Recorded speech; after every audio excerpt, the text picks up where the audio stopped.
Did Anthony Smith just become a title contender?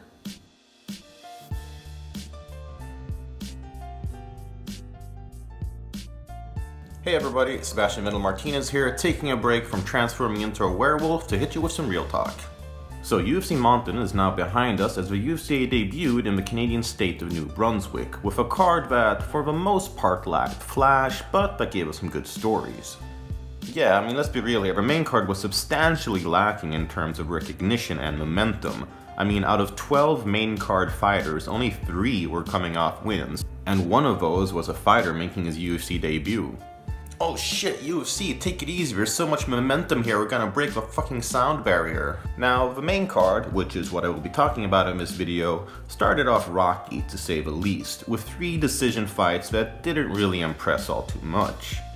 And in the bar fight that was Gian Villante versus Ed Herman, we got a controversial result that undoubtedly had the loser Ed Herman unwillingly doing his best Nicolas Cage impression.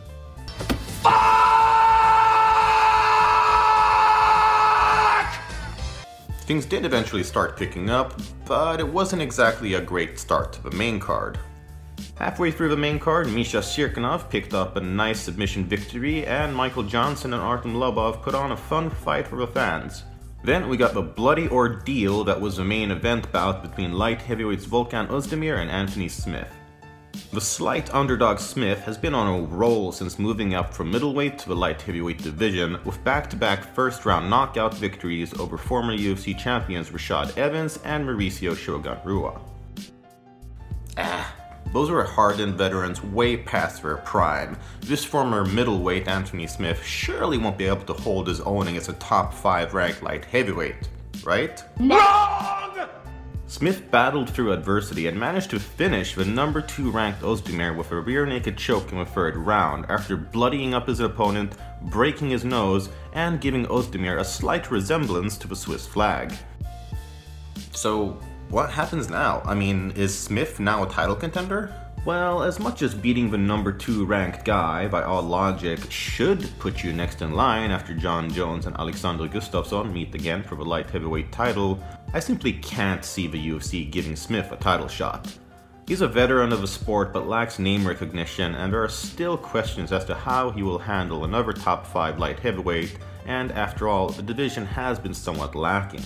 Luckily, for all parties involved, Smith has said that he does want to take some time off, which gives the UFC time to figure out what to do with this guy taking the division by storm. Personally, I'd like to see Smith take on the number 3 ranked Jan Blachowicz, a fighter coming off 4 straight wins but who also lacks some of the name recognition and star power the UFC would probably want in order to hype up a title fight properly. Now, don't get me wrong, I think that both Smith and Blachowicz are fantastic fighters, but the problem is that they respect the integrity of bus windows far too much in order to become a mainstream household name. Yeah, I mean, let's face it, nowadays you gotta create headlines not just because of your fighting, but because of the shit you talk as well.